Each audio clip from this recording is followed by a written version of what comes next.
Does it need to be sideways? Yeah, probably is best. Okay. So just to go over like a few form tips with the deadlift, and I'll show conventional and sumo, which I already put in your video talking about. You have to decide which one you like better. So I'll start with the sumo, is what I use. So with the sumo, you start in a position where your feet are out wide. So there's little rings on the bar. Your feet are going to be close to that. Your shin is going to be either just inside that ring, in line with the ring, or just outside. You have both feet out there. And you want to turn your feet out at least 45 degrees. Like you can play with this a little bit and keep them in more or out more, but generally you want them about 45 degrees out. And I'm setting up with my shins very close to the bar. They're pretty much touching them. So now when I go down to begin, I get my hand position correct, and there's a few different ways you can pull with double overhand. So it's just your hands are both overhand, but it can be harder to grip the bar. I would really recommend getting chalk. That helps a lot with grip. Or you can do an over under. So one hand is facing over like this. Then you're grabbing the other end of the bar with your hand under like that. That keeps the bar from rolling. So you can play around with whatever kind of grip you want and feel like you need to do. So my shins are close to the bar. Could you get up real close to kind of show how my shins are in? So shins are really close to the bar right there. Okay, that's fine. And now I kind of get my grip ready with my hands, and you want to more or less keep your back straight and your shin angle to be straight up and down. So now I'm coming out, I'm not bending my knees forward, I'm spreading them out so I can drop straight down like this. So my shins are generally straight up and down, forming close to a 90-degree angle. It can be really easy to drop your hips too low, like this, almost like you're in the bottom of a squat. You don't want to do that. You actually want your hips to be up a little bit high, so your leg is forming a little bit more than a 90-degree angle. And I grip the bar, over, under. You generally want your arms to form a straight line. You can be a little bit of a variation where you're farther out or a little bit farther in, but generally you want your arms to form a straight line. And I get the grip set like that, and I just kind of go back out, straighten my legs, and I take a big breath in, so I'm breathing into my stomach, like, and as soon as I bring that full breath in, I stick my tongue on the roof of my mouth, and that shuts off your airway so you can hold the pressure. So take a big breath in,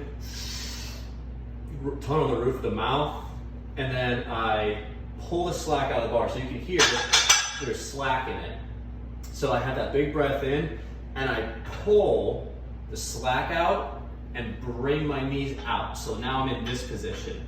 And you want to think about your scapula, your shoulder blades, your arms, and the bar all forming a straight line. If you're too far forward, you'll know, because as soon as you start lifting, you'll naturally lean back. And if you're too far back, you'll naturally lean forward as soon as you start lifting, because you have to have that straight line to initiate the lift. So big breath in, tongue on the roof of the mouth, pull the slack out of the bar, pull myself down by pushing my knees out. Hips are still a little high, and now I really pack my shoulders. So when you pack your shoulders, all you're doing is pulling them down and back and flexing the lat and keeping the lat really tight. So you don't have to squeeze your shoulder blades together. You just really pack your shoulders down. You want to think about pulling them into your pockets. So down, pull my shoulders in my pockets with my breath held, tongue on the roof of my mouth, and I'm coming straight up. You want to keep this angle. You don't need to bring your back up. Back ankle stays the same. Bring the bar up, up, up. And as soon as you get here, right above your knees, all you have to do is push your hips forward. You don't bring your back back. All you do is hips forward. Now you're locked out. You just return the weight, and then I repeat that. I reset the entire lift. I don't bounce the weight. I don't do touch and go reps. You want to reset with every single rep. So that's the sumo. The conventional, I don't really pull a lot because it just doesn't work well with my body. But with the conventional, you want to have your feet maybe shoulder width or a little bit inside, shoulder width apart. When you look straight down at the bar. You want to be cutting your foot in half. So your shins are going to be maybe 2 inches away from the bar. You can turn your feet out just a little bit, not as much as the sumo, but just a little bit. Reach down with your grip. You want your arms to be generally straight and just lightly touching the outside of your leg. You don't want them in too tight because you can't keep your knees out.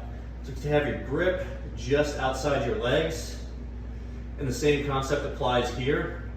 You're gonna take a big breath in, hold your tongue on the roof of your mouth, and then you translate your knees forward while just bringing them out slightly. So you see my knees are pressed up against my arms, but my arms aren't restricting them in.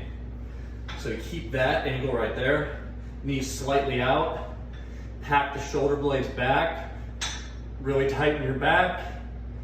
And then you start the lift, and the same thing. As soon as you get above your knee, all you do is push your hips forward. You never really have to stretch your back. It's all hip related. And same thing, reset with every single one. Don't do touch and go. And that's more or less all you need to know. If you have any problems with any of it, let me know. And also film yourself doing this so you can kind of see where your body position is, and send me a form video too whenever you try it out. So that's it.